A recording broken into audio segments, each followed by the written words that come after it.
Udah lama banget ya aku nggak bikin video dan kayaknya ini juga bakal jadi video terakhir aku bercanda. Aku nggak tahu video ini bakal ada banyak yang nonton atau enggak karena emang udah lama kan aku nggak bikin video tentang tips kepenulisan gitu. By the way, hari ini aku bakalan share tips kepenulisan lagi. Tapi kali ini tuh agak beda karena aku bakalan ngoceh sambil make up. So, di video kali ini aku bakalan ngebahas gimana sih caranya supaya cerita yang kita tulis itu bisa terasa lebih hidup alias nggak datar-datar aja. Kayaknya beberapa poin yang bakal aku sampein juga udah aku pernah bahas di video aku yang sebelumnya gitu.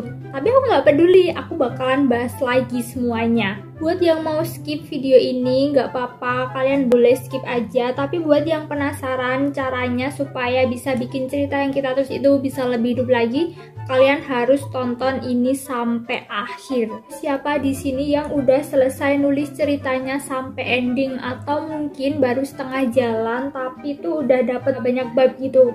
Coba deh kalian baca lagi cerita kalian dan apa yang kalian rasain. Kalau kamu masih ngerasa biasa-biasa aja atau datar-datar aja, itu berarti cerita kamu masih belum hidup, alias tuh kayak kurang bernyawa kayak gitu loh. Tapi ini aku tuh kayak pucet banget gak sih? Aku pakai ini dulu deh biar nggak terlalu pucet.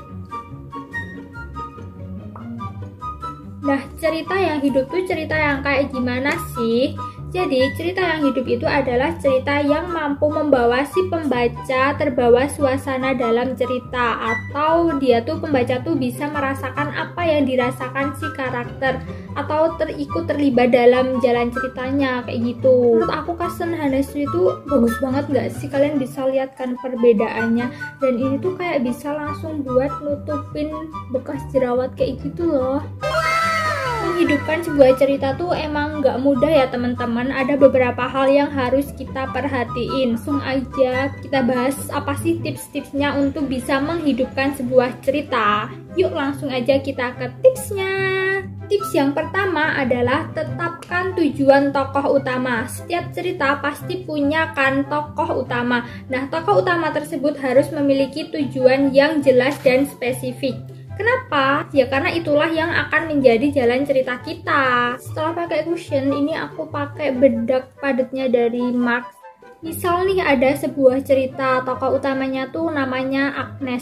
Nah, si Agnes ini lagi berjuang buat lolos audisi karena dia punya mimpi buat pengen jadi penyanyi yang terkenal gitu kan.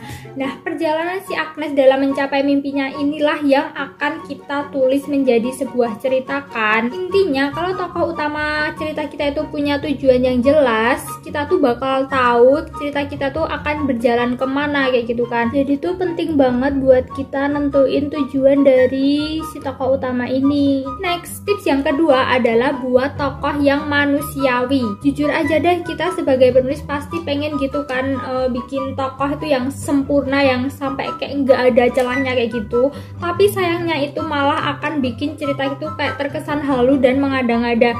Ya secara nggak ada manusia yang sempurna di dunia ini kan. So, tokoh yang ada di dalam cerita kita harus memiliki karakteristik yang manusiawi sebagaimana sifat yang dimiliki oleh manusia pada umumnya. Ya intinya harus seimbang lah. Kalau ada kelebihan juga harus ada kelemahannya. Jangan semua sifat tuh yang dimiliki tuh kayak bagus-bagusnya aja, baik-baiknya aja, kayak sempurna gitu. Pokoknya sampai nggak ada kelemahannya kayak gitulah. Itu tuh kayak nggak mungkin ada orang yang sesempurna itu gitu. Karena pada dasarnya tokoh yang manusiawi itu bisa memancing empati pembaca karena kayak terkesan dari kisah nyata seseorang kan. Ini nih part yang paling susah tuh, bikin eyeliner.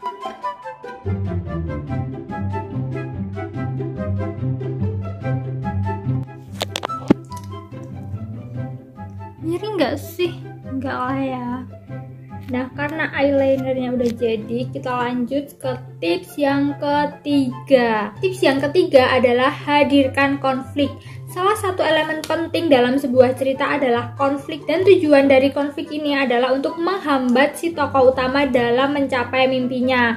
Itulah yang akan membuat jalan ceritanya tuh jadi lebih seru dan penuh lika-liku, bahkan sampai ikut menguras emosi si pembaca. Konflik ini bisa bersifat internal atau eksternal ya teman-teman. Kalau konflik internal itu biasanya tuh melawan diri sendiri gitu. Misal nih aku kasih contoh dari si Agnes tadi. Si Agnes tadi kan pengen jadi penyanyi terkenal kan. Nah dia tuh punya kelemahan yaitu demam panggung. Entah gimana caranya dia harus mengatasi masalahnya. Apakah harus dengan menjadi penyanyi bayangan aja atau harus jadi penyanyi bertopeng. Nah sedangkan konflik eksternal itu biasanya berasal dari luar. Misalnya nih si Agnes tadi tuh waktu proses audisi tuh dia tuh ketemu sama cowok dan cinlok sama cowok itu.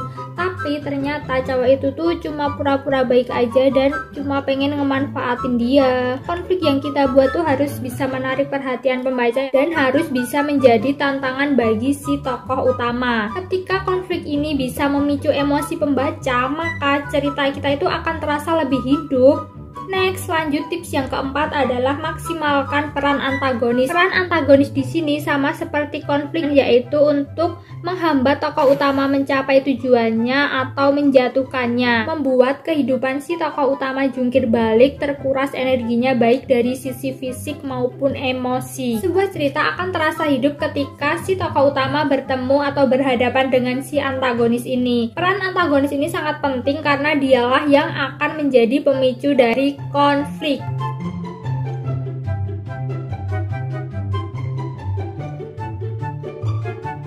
Lanjut, tips yang kelima adalah penggunaan diksi. Buat penulis yang jam terbangnya udah tinggi pasti udah pada pinter nih buat merangkai kata-kata yang cantik kayak gitu kan. Jadi penggunaan diksi yang tepat tuh akan membuat cerita kita lebih menarik untuk dibaca. Misalnya dalam penggambaran latar waktu, latar suasana, atau latar tempat. Kalau itu dideskripsikan dengan baik dan bisa memberikan gambaran yang jelas kepada pembaca, otomatis pembaca akan bisa dengan mudah membayangkan apa yang kita tulis kayak gitu. Jadi kita tuh harus memperhatikan penggunaan diksi dan jangan juga menggunakan ejaan yang berlebihan atau bikin cerita kita tuh bertele-tele. Kayaknya aku udah pernah bikin video tentang gimana sih caranya supaya kita tuh jago merangkai kata. Aku udah pernah bikin videonya, jadi kalian bisa tonton aja di video aku yang sebelumnya. Oke? Nah ini aku udah selesai makeupnya, gimana menurut kalian? Tips yang keenam adalah detail cerita. Detail cerita yang baik bisa memperkuat suasana yang ada dalam cerita dan bisa memberikan gambaran yang jelas kepada pembaca, sama seperti penggunaan diksi yang tepat tadi. Detail cerita ini bisa dari segi tokoh, misalnya ciri fisiknya, sifatnya, hobinya, kebiasaannya apa, kayak gitu-gitu.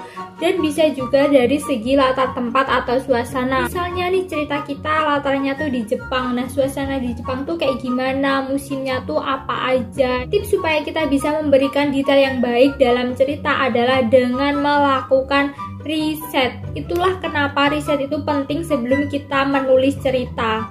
Itu dia teman-teman tips dari aku untuk menghidupkan cerita. Bisa langsung kamu terapin aja, siapa tahu bisa membuat cerita kamu yang tadinya datar-datar aja bisa jauh lebih hidup. Thanks banget buat kalian yang udah nonton video ini sampai akhir. Buat yang belum subscribe, kalian harus subscribe dulu channel aku, karena subscribe kalian akan membantu channel aku supaya bisa lebih berkembang lagi. Kira-kira di video selanjutnya enaknya bahas apa ya? Kalau kalian ada saran, kalian bisa langsung aja tulis di kolom komentar. Dan sampai jumpa di video selanjutnya. Bye!